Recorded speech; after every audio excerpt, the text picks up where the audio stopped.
Thank you for joining us on At Issue. I'm H. Wayne Wilson, and we're going to be talking about censorship, the banning of books in particular, not only at libraries, but any location that you might find a book. And to have that conversation with us, we have an ISU professor of English who has been involved in this particular topic for a long time, Jan Cecina, Illinois State University. Thank you so much for being with us. Thanks for inviting me.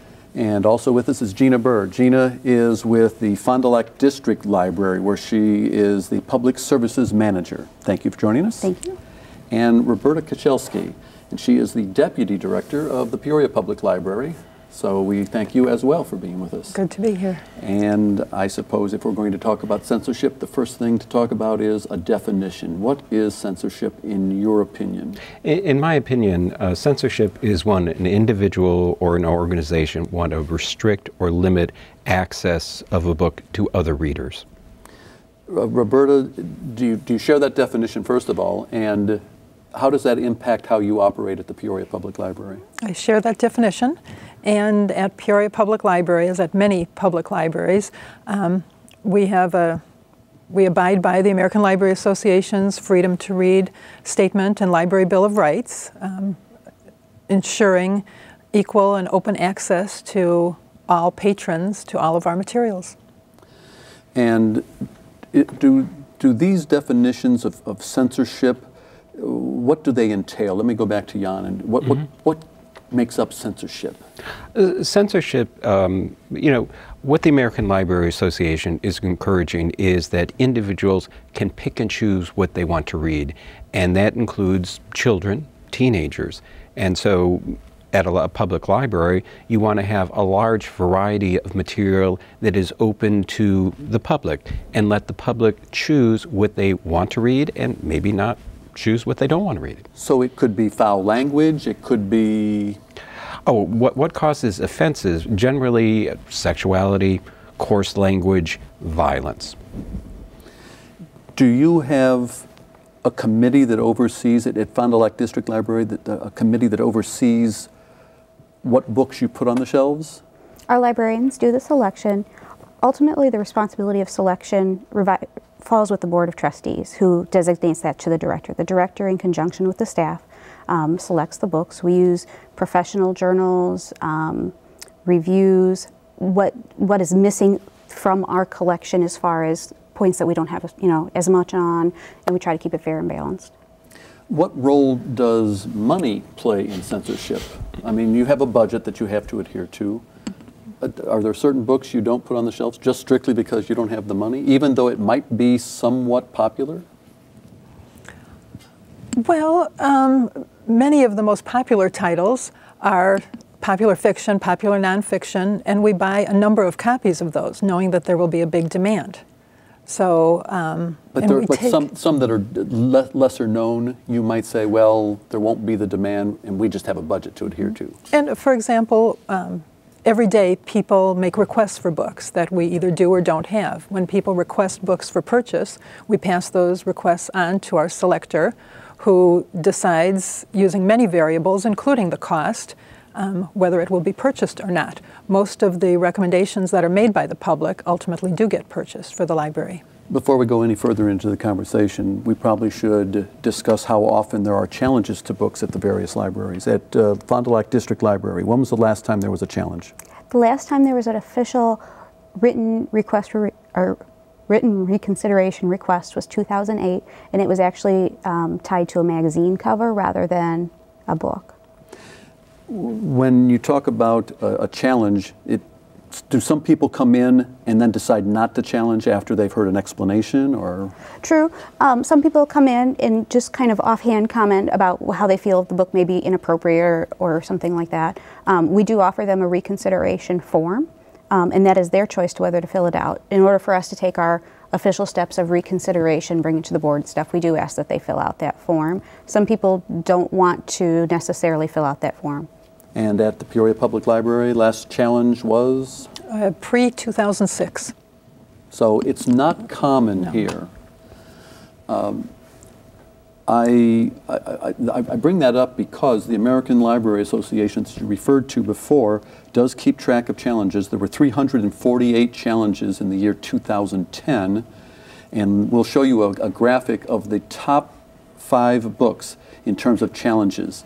And you can read them there on the screen real briefly. And then I'm going to show you copies of the books, and we're going to talk a little bit about each book in terms of why it was questioned, and remembering that this often is by a regional basis. What's good in Peoria may not be acceptable someplace else. And the #1 most challenged book was And Tango Makes Three, and then there was the Absolutely True Diary of a Part-Time Indian by Sherman Alexie, and then this always amazes me. And Brave New World still to this day is challenged by some people. Here is Crank, and Crank is about meth. We'll talk about that in just a moment. And Hunger Games. That shouldn't surprise anybody. Hunger Games, very popular, but also very questioned. So, with that in mind, let's talk about these books in terms of And Tango Makes Three. Who wants to explain the issue with And Tango Makes Three? Well, it's a book about gay penguins, and some people are deeply troubled by it. It's based on an actual event in a New York zoo, and it's a kind of charming book. But obviously the topic matter. I think it's because it introduces alternative sexualities. The Absolutely True Diary of a Part-Time Indian. Has anyone read this book? I have, and again, it's growing up on the reservation. It's teenage boys, there's sexuality, there's drinking. Do we need to talk about Brave New World? If there's anyone out there who hasn't read this book. But let's move to the next one, Crank. Crank is about? It's someone's experience discovering, living life with, and kind of coming down from meth addiction. But it's an adolescent, it's a teenager. And let me show, if we can get a close-up of this, Todd, and just show, not only is it what the topic is, but this is written in a form where you see the different pages have, you know, it's disjointed. Disjointed, and I think, I mean, it's written kind of in the style of maybe how a mind would be under that influence of that drug. So it's not just the topic matter, it is also the form of the book. And then Hunger Games, Suzanne Collins. What can you tell us about Hunger Games? Violence and teenagers killing teenagers. Very popular movie. Books were on hold and in demand, and still are, I believe. They're just very popular. So, for a family, what's the best way to make sure that if you encourage all different kinds of materials be available to all kinds of people, how do you control? I know what you're going to say. You're going to say parents, aren't you? Yes. Well, that's a good question. One of the best things that parents or interested adults can do is be aware what children are reading. We're not the 19th century where we read the same books, but Hunger Games has a great crossover with adult and children. And to find out what your children are reading in school or what they're checking out from the library. And, you know, at one level, would-be censors are people who are interested in what their children are reading. That's not necessarily a bad thing. Let me talk about the different role that a library plays today, because some years ago, that was the source for materials, magazines, books, what have you. With the advent of the internet, do you think that's made a difference in how people look at the library? They don't challenge as often because there's more offensive material on the internet than you can possibly imagine. It might. It might actually be the case that they're more concerned if they're going to pick their battles or choose their level of where they're going to do their censorship. In the library, things have been vetted, they've been selected, and versus the wide open range of the internet, there's a lot more battles there to pick than within your library where professionals and concerned people have selected the materials. Let me turn back to Jan and talk about, is there a difference when you're talking about a school library? I think it complicates it. A public library, individuals go to the shelves and choose to pick out and read a book or not. Now, in a school library, or particularly in a classroom, so many of my students plan to be elementary, middle, or high school teachers, everyone in the class is reading To Kill a Mockingbird. There are some people who perhaps are offended by the language, and there is some offensive language. There are racist characters in the book, and they speak in racist ways. And the bottom line is laws say that parents can control what their children can or can't read. Teachers need to have maybe an alternative that the student would be reading while everyone else in the class is reading To Kill a Mockingbird. But this is primarily just language. Yeah. This one, there's some violence, but it's usually the language. The N word shows up several times, and people take offensive with that. I'm still amazed, and I mentioned earlier Brave New World surprises me that that's still on the most challenged book list. And you look at some things, and let me just go down some of these, and please comment where you feel appropriate. Of Mice and Men was banned in Ireland when it was published. Is this something, does anyone have any experience with knowing about a particular country finds a particular book offensive? Well, in Germany, you still can't publish Mein Kampf, all right? And given the history of anti-Semitism in Germany, there may be good reasons for it. However, say someone is studying the rise of Nazism, I would think Adolf Hitler's autobiography is probably a very relevant source. So context is very important. Well, you brought Harry Potter, Roberta.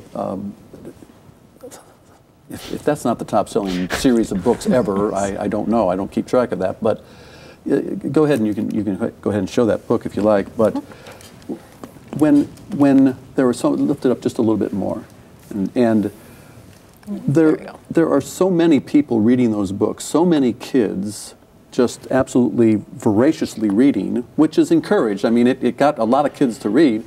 But what do you say to someone who finds it offensive, and obviously some people have found it offensive, that you want to control their access to a book that's so popular? They can't talk to their classmates about it because their mom won't let them read it. So to say to a young person who wants to read it, but their parents won't let them, is that what you're saying? It's a parental decision. It's up to, it's up to the parent. And, I certainly can't tell a child to read this book if mom says no. But, hopefully in a year or two, when the child's a little older, or if I have a chance to talk to the parent and talk to them about, why the book is popular, why it might not be dangerous to their child, why we have it at the public library. So you're free to talk about what's in a book and why it should be read? Well, definitely. I'll promote any of the books in our library, not because I'm a proponent of the book, but just to explain why we have it in the library, why we need, all the different views, whether it's fiction or nonfiction. You have a young teenager in your house? Yeah, I have a 13-year-old son. Do you, knowing that you believe that all materials should be on the shelves, what do you say to him? We allow our son to pick and choose what he likes to read, but there are good books out there and there are bad books out there. I'm always pressing and encouraging him to read good books. I just asked him to read To Kill a Mockingbird. He really, really enjoyed it. Now he's on to Charles Dickens' A Christmas Carol. He's struggling with it. And I think that raises an interesting point. Books, sometimes we give books, particularly to children, too early. And so there's a difference between censorship and book selection. I think there are some books that are really challenging, that are appropriate for teenagers or perhaps for adults, that, are a little too difficult for middle schoolers. And so if he doesn't like A Christmas Carol, next year I'm going to push it on him. Roberta, let's talk about It's Perfectly Normal. In fact, why don't we show It's Perfectly Normal? Because the question here is, the author of this book is also the illustrator of the book. And it's remembering its illustrations. And go ahead and open up to one of the pages so people can take a look. These are cartoon representations. And obviously you can see it's nudity that's involved. This is not offensive in your mind? Well, no. It's, for one thing, they're drawings of people. And there's nothing in this book that isn't real. It's almost like it's educational. Definitely. It is a nonfiction book, cataloged as a nonfiction book, and it is very helpful to teenagers, even adults. You know, we often recommend young adult books for adults either if the adults have a lower reading level, or if it's a topic that's harder to understand, we'll choose a young adult book just to get the basic facts without reading a 500-page book on the topic. The book, I believe, was written with 10-year-old and up in mind. I believe that is correct. Mm-hmm. And you actually moved the book from one section of the library to another. Why was that? Well, we have a certain section for books. The section at Peoria Public Library is called something like Kids Corner or Parents Corner. I'm not sure which one it's called. But it's for books on topics that more likely the adult would choose the book to read with their child. And these are books on puberty, for example, death, first day of school, first day going to the dentist, divorce, the loss of a sibling, topics like that where typically the child wouldn't come in and ask for a book about that topic, but the parent might more likely ask for a book to help them explain the issue to their kids. And this is in the children's room. You know, it's perfectly normal, and the other books written on the children's level, they're in our children's room on a shelf, you know, next to all the other children's books, so that children can find the books on their own as well. You brought Nickel and Dimed? Yes. And that's a book that has been challenged around the country. Not here, as I understand it. Go ahead and hold it up. And what is the question here with Nickel and Dimed? I believe it's some language and some situations, possibly. It's a nonfiction book about someone who spends a portion of their life, I'm not sure, was it a year? Does that sound about right? Working low-wage, minimum wage jobs and seeing how working on that salary, how they can live working on that salary and how it affects their life. I imagine that there would be some language involved with that at some points. But it received really good reviews. It was very much a conversation starter. Peoria did it as their one-book community read type book. And it's an important book to look into American life at that level. Mentioning the fact that it was Peoria Reads, was there any question at the time that you selected this book as to whether or not it was appropriate to promote it amongst the community to read? We mostly thought about it in terms of being nonfiction. Prior to that, we did fiction books. This was, I believe, our first nonfiction book. And is this something that people would read? Will they enjoy it? What will happen? And as it turned out, people did read the book.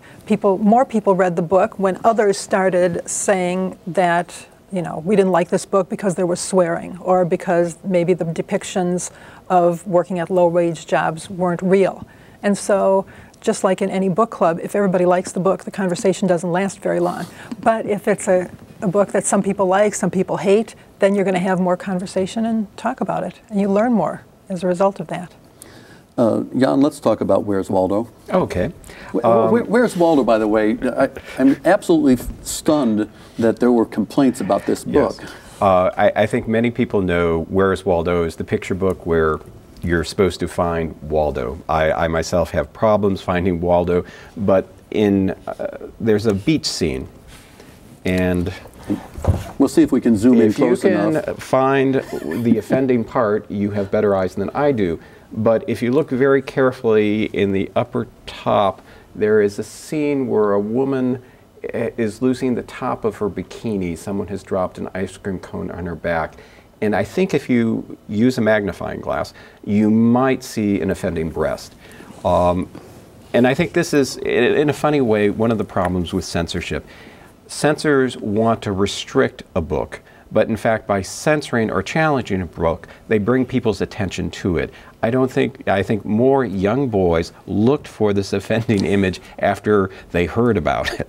And, you know, I think that's one of the problems. A book that is challenged or censored becomes an underground seller because everyone wants to read what is so interesting about Judy Blume's Forever, or Are You There, God? It's Me, Margaret.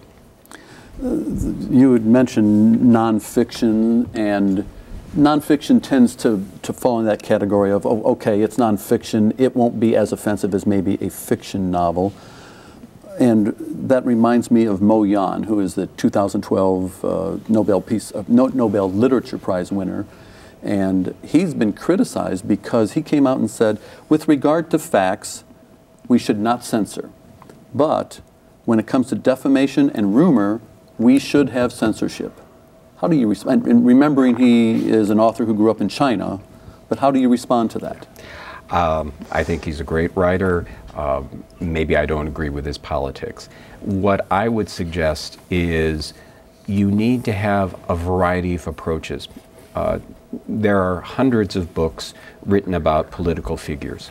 If you like Bill Clinton, you might write a book that makes him look like a wonderful politician. If you dislike Bill Clinton, there are probably books that make him look like a despicable individual. But I think individuals should have access to both kinds of books. We probably should include 50 Shades of Grey in this conversation.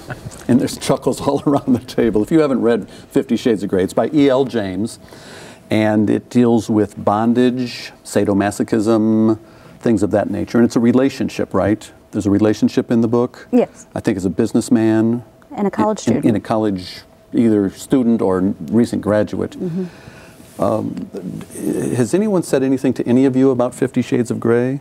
Other than asking to put it on hold? No. And so, they want to read it. And we need to purchase more copies to satisfy. Yes, they've said they've waited too long to get their copy from the library. Didn't you say that in the Peoria Library it's all checked out?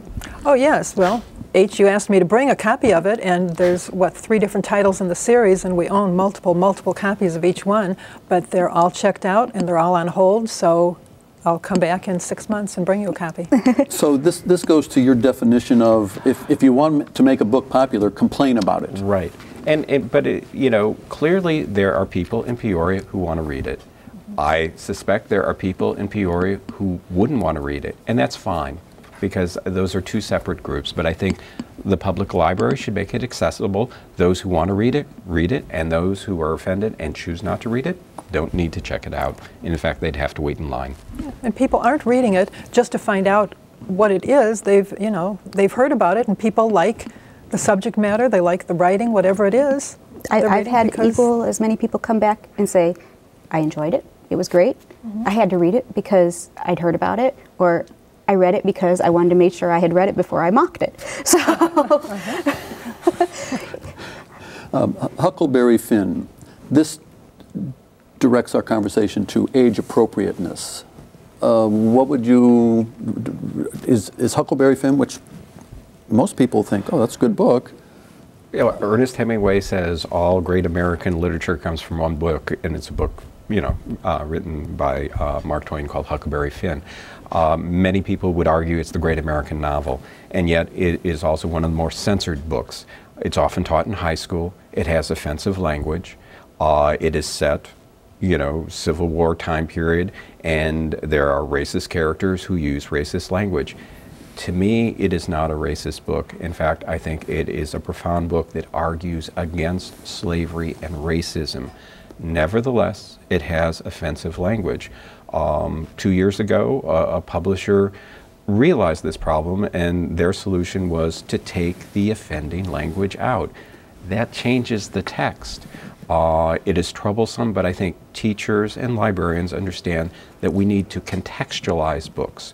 And certainly race relationships in the United States have changed since Huckleberry Finn. As librarians, do either of you, are you concerned about the fact that there have been attempts to rewrite aspects of certain books? And the word we're talking about is the N-word. Right. And that was the word that was used back in the 1800s. Mm-hmm. And if we change it to African American and put that into Huckleberry Finn, changes the context, as Jan suggests. It'd stand out like a sore thumb. Just reading it that way, as someone who's read the book before many times. I think it changes, not necessarily the meaning, but the intention of the book, the setting of the book, and I think it reduces the opportunity to use it as a conversation starter, to discuss those things either however you want to discuss them, but to use it as an approach to a conversation to address the issues in it. With that, we are out of time. I'd like to continue this conversation at a later time concerning what constitutes censorship, and it's going to be different for everybody out there. And with that, let me say thank you to Jan Cecina, an ISU English professor. Thank you so much for being here. Thank you. And Roberta Koszalski, who is the Deputy Director at the Peoria Public Library. Thank you. Thank you. And from across the river over at the Fond du Lac District Library is Gina Bird. Thank you. Thank you. And we thank you for joining us for another conversation. We hope that you check out some of these books and decide on your own what's appropriate for your family. Next week, please join us again. We're going to be talking about economic development. The Peoria area is undergoing a massive change in how it handles economic development. We'll have the leaders of that new effort right here on At Issue next week. Please join us.